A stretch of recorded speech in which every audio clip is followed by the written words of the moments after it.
Bueno, vamos a ir al primer invitado de la tarde. Justamente lo decíamos en el comienzo del programa, el próximo martes, el Día de la Memoria por la Verdad y la Justicia. Y justamente Editorial Edasa sacó una serie justamente sobre esta temática y vamos a recibir a nuestro primer entrevistado de la tarde. El libro es ¿Cómo gobernó la dictadura?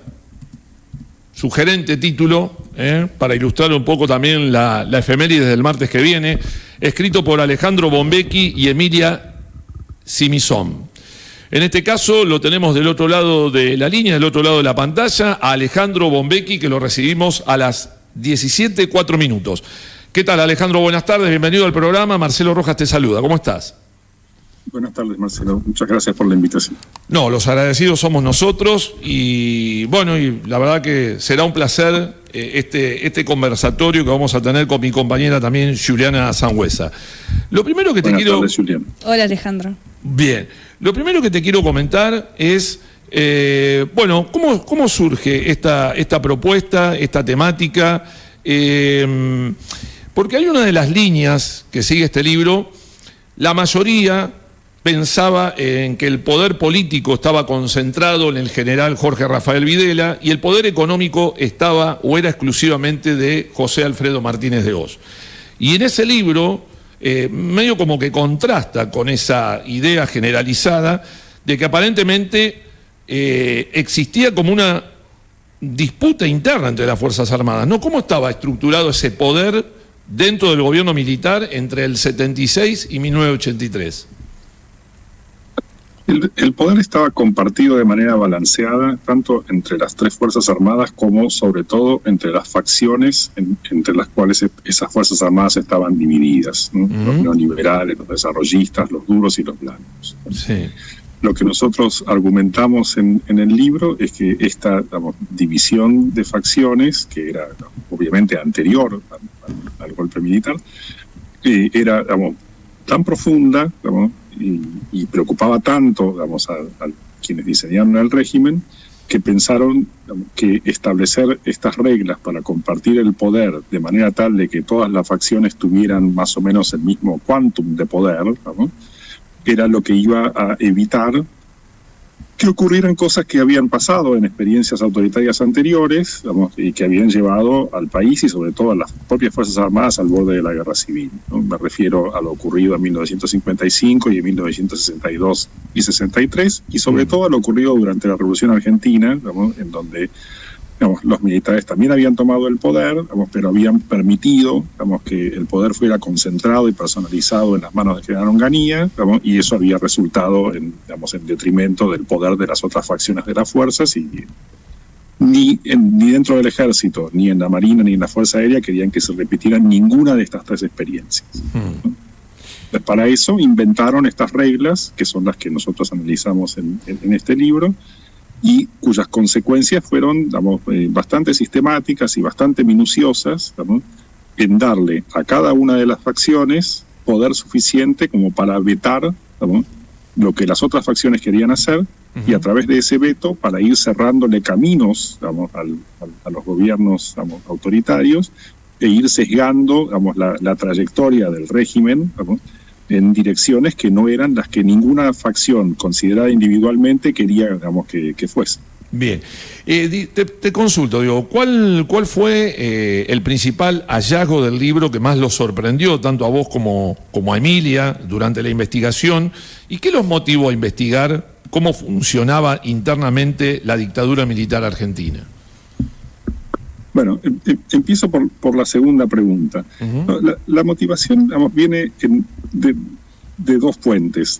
Una fuente era observar que lo que se había escrito en general, acerca de la dictadura era algo escrito por historiadores, muchas veces muy buenos historiadores, por cierto, pero sobre la base de fuentes que eran, en algún sentido, parciales, y un poco sesgadas, ¿no?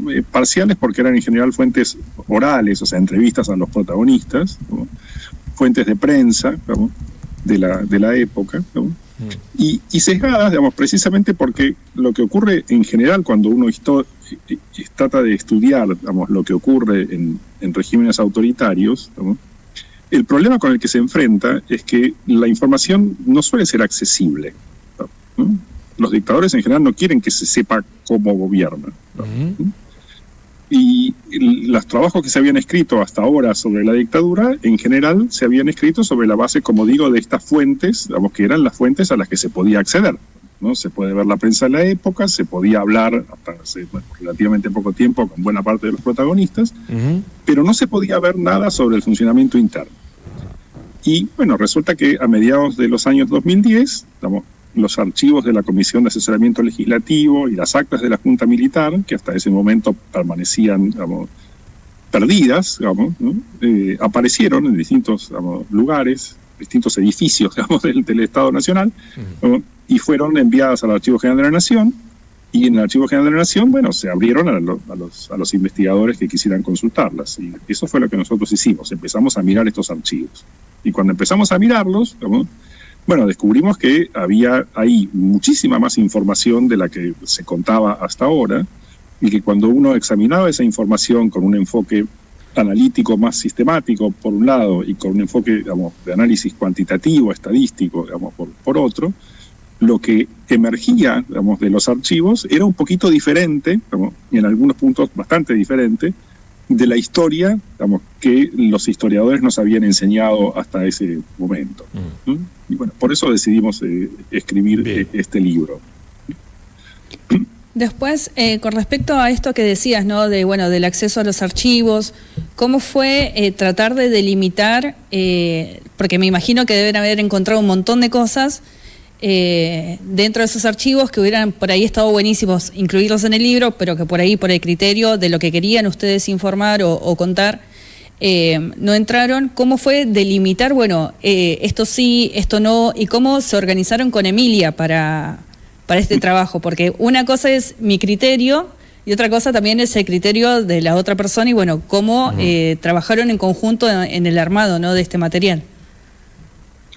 Bueno, tenemos, digamos, la virtud, me parece, como equipo de escritura, de tener, digamos, habilidades complementarias, digamos.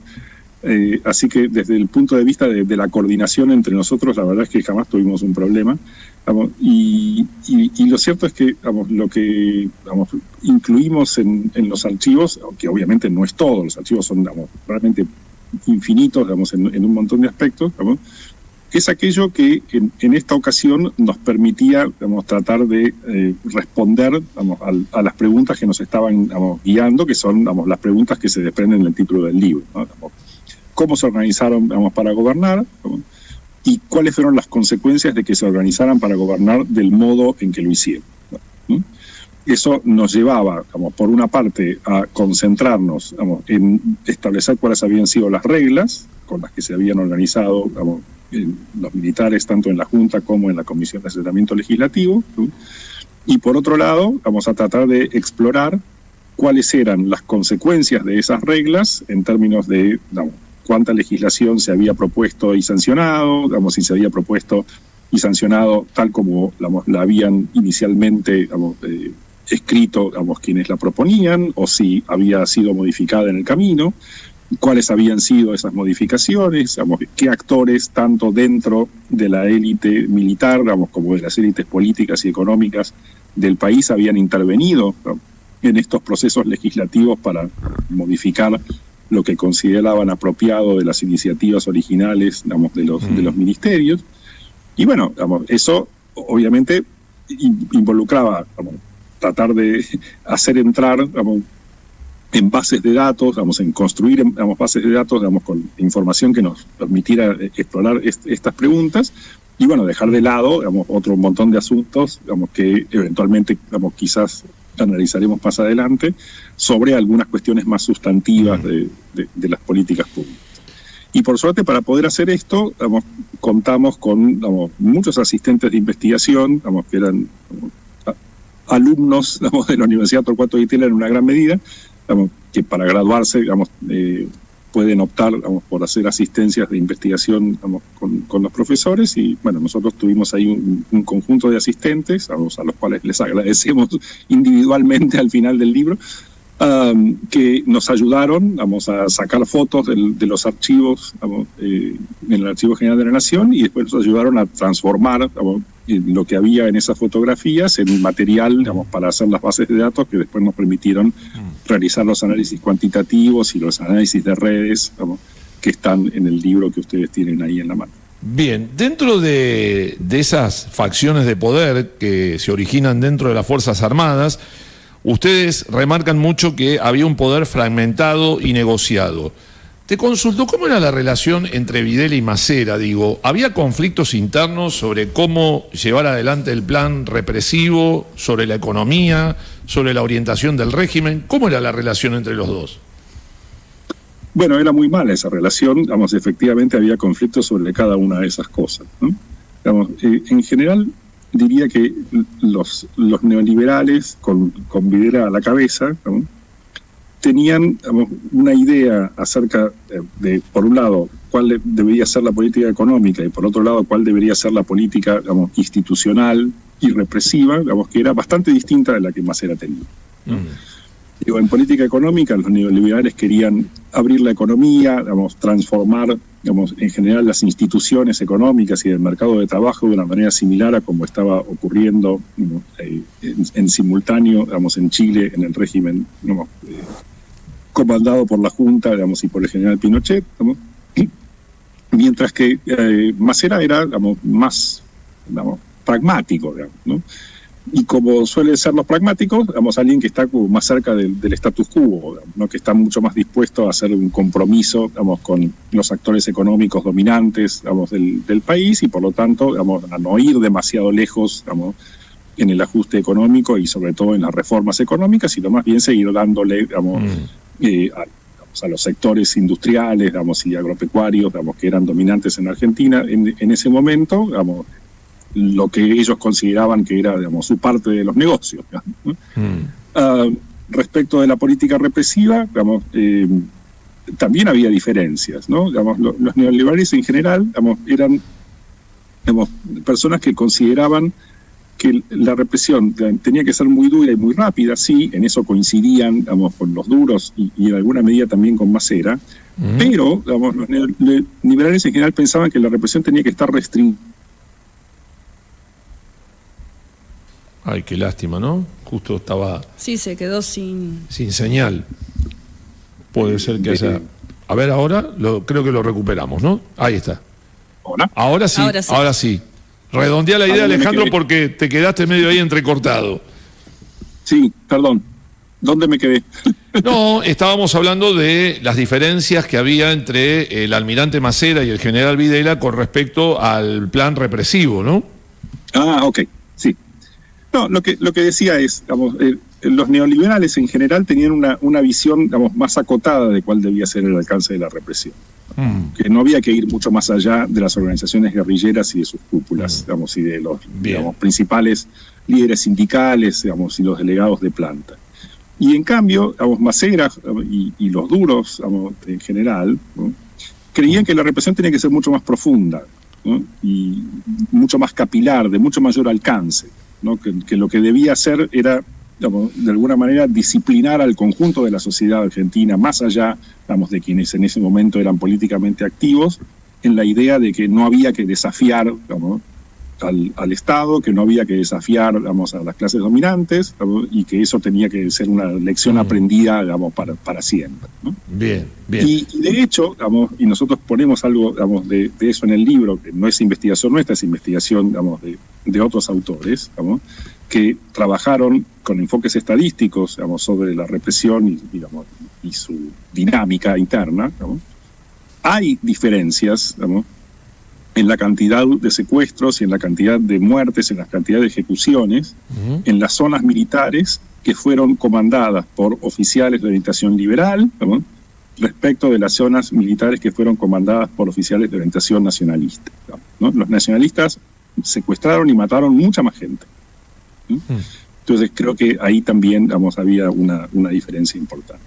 Y por último, respecto de la pregunta, que hacían antes, también había diferencias entre, Videla como líder de los neoliberales y Viola, como líderes de los blandos, y Macera y los duros respecto de cómo debía reorganizarse el régimen político.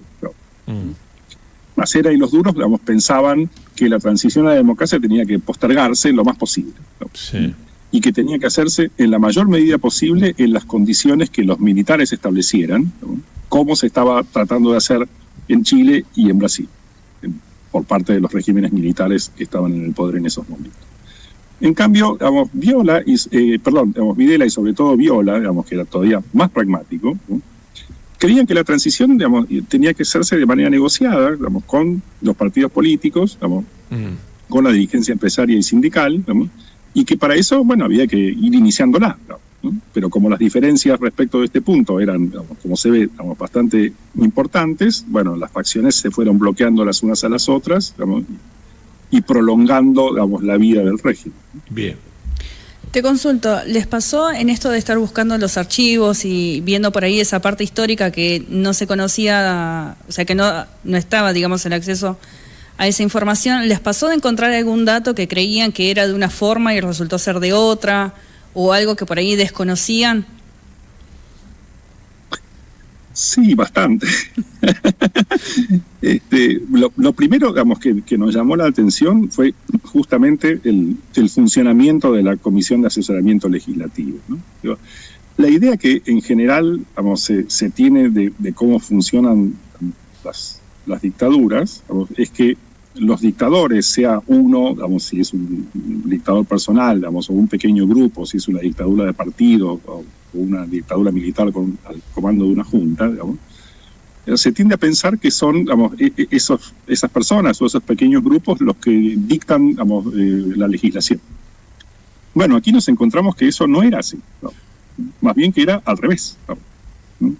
Es decir, las facciones que estaban representadas en los distintos ministerios del Poder Ejecutivo y en los altos mandos de las fuerzas podían proponer legislación, pero eso no significaba que después esa legislación fuera aceptada por el resto de las facciones, y tampoco significaba que fuera aceptada por el resto de las facciones tal cual había sido propuesta. De hecho, lo que nosotros encontramos es que hay una tasa muy alta, ¿no?, de modificaciones a los proyectos de ley de las distintas facciones del Ejecutivo, y encontramos también que hay una tasa de rechazo por parte de la Comisión de Asesoramiento Legislativo de las iniciativas de los ministerios, ¿no?, que es la tasa de rechazo más alta, digamos, que existe registrada para las dictaduras en general, ¿no? Bien, bien. Bueno, eso es algo que definitivamente no esperábamos encontrar, y cuando lo encontramos pensamos, bueno, esto es, digamos, es claro, importante, y por eso hicimos una serie de análisis estadísticos, digamos, para efectivamente, digamos, demostrar que esto era así. Y por otro lado, diría que algo, digamos, también interesante, digamos, relativamente inesperado que encontramos, digamos, es que los archivos de la Comisión de Asesoramiento Legislativo son, en comparación con los archivos a los que actualmente podemos acceder sobre el trabajo del Congreso Nacional y de los legisladores en el Congreso Nacional, los archivos de la Comisión de Asesoramiento Legislativo tienen mucha más información, ¿no? Porque no solo está lo que hoy vemos en el Congreso, los debates, digamos, en las cámaras, algunos debates, digamos, las transcripciones de algunos debates en las comisiones, los dictámenes de las comisiones, ¿no? Eso es lo que generalmente vemos en el Congreso. También lo que se encuentra en estos archivos son todos los antecedentes dentro del Ejecutivo de todos los proyectos de ley. Desde cómo se originó una idea de una nota de un director a un subsecretario, de un subsecretario a un secretario, al ministro y demás, ¿no? Y todos los informes técnicos que se pidieron en torno a esa idea, y todas las opiniones que se pidieron a los actores, digamos, fuera del gobierno, empresas, sindicatos, digamos, quien sea que estuviera involucrado en la iniciativa, todo eso está en los antecedentes de los proyectos. Y eso nos permite observar, por un lado, digamos, cómo, ¿no?, las facciones iban desarrollando vínculos, ¿no?, con actores fuera del gobierno, y de qué manera esos actores fuera del gobierno iban tratando de incidir en el contenido de las políticas, tanto al interactuar con los funcionarios del Poder Ejecutivo como al interactuar con los miembros de la Comisión de Asesoramiento Legislativo. Y muchas veces, ¿no?, lograban, a través de esta interacción, de este lobby sobre el Ejecutivo, sobre la Comisión de Asesoramiento Legislativo, lograban que se modificaran las iniciativas de los funcionarios para satisfacer los intereses de los distintos grupos que ellos representaban. para ir cerrando y agradecerte este conversatorio, que la verdad que es interesantísimo y la verdad que nos quedaríamos toda la hora hablando con vos, muy breve, a manera de cierre, digo, después de haber hecho este trabajo junto a Emilia, cómo gobernó la dictadura, ¿pensás que aún falta investigar o debatir sobre la última dictadura? ¿Se sabe todo o todavía hay cuentas o temas pendientes? No, hay mucho por hacer. La verdad, digamos, hay mucho por hacer. No solo, digamos, porque estos archivos todavía tienen muchas cosas, digamos, para investigar, digamos, sino también, digamos, porque, y eso es algo que nosotros un poquito tratamos de subsanar en el último capítulo, hay mucho que hacer en términos de comparar, digamos, la dictadura del proceso con otras dictaduras. Bien. Y a través de esa comparación tratar de establecer qué fue, digamos, lo singular, lo específico, digamos, del proceso, ¿no? Las dictaduras son muchas veces muy parecidas unas a otras, digamos, y el proceso es muy parecido a muchas otras dictaduras, ¿no? Pero, bueno, también tienen su singularidad, y la única forma de entender cuál es la singularidad es a través de la comparación, ¿no? Y esa es otra cosa que en general, digamos, hasta ahora los trabajos, digamos, que se han venido escribiendo no hacían demasiado, ¿no? Por eso también quisimos aportar en ese sentido. Bueno, Alejandro, te quiero agradecer estos minutos que has compartido con nosotros. Acá tenemos el libro, si lo tenemos en imagen por ahí, Julie y también Cami, perdón, ¿cómo gobernó la dictadura? ¿Sí? Alejandro Bombecchi, Emilia Simison, ¿sí? Se puede conseguir en Mar del Plata ya, ¿no? ¿Lo podemos conseguir en Mar del Plata? Bueno, seguramente en las librerías de Mar del Plata también lo deben poder conseguir. Una de las novedades de Editorial Edasa, agradecemos a la editorial Riverside que nos hizo llegar este ejemplar tuyo y de Emilia. Así que bueno, éxitos con el nuevo libro y qué mejor que leer sobre la última dictadura militar que todavía ha dejado mucha tela para cortar. Muchas gracias y muchas gracias por la invitación de nuevo. No, los agradecidos somos nosotros, Alejandro. Abrazo grande a la distancia y que tengas un muy buen fin de semana. Gracias, igualmente. Gracias. Bueno, así pasaba entonces Alejandro Bombecchi, nuestro primer entrevistado en el Club del Libro. Un librito muy interesante, librito digo yo porque tiene pocas hojas, ¿no? Tiene pocas hojas, sí. Para la cantidad de historia que hay es pocas. Exactamente. Pocas hojas. ¿Cómo gobernó la dictadura? Tremendo título. Y más sobre todo con los tiempos que corren y justamente en las proximidades de un triste aniversario para nuestro país. ¿Nos vamos a ir a la pausa? Sí, una breve pausa y volvemos.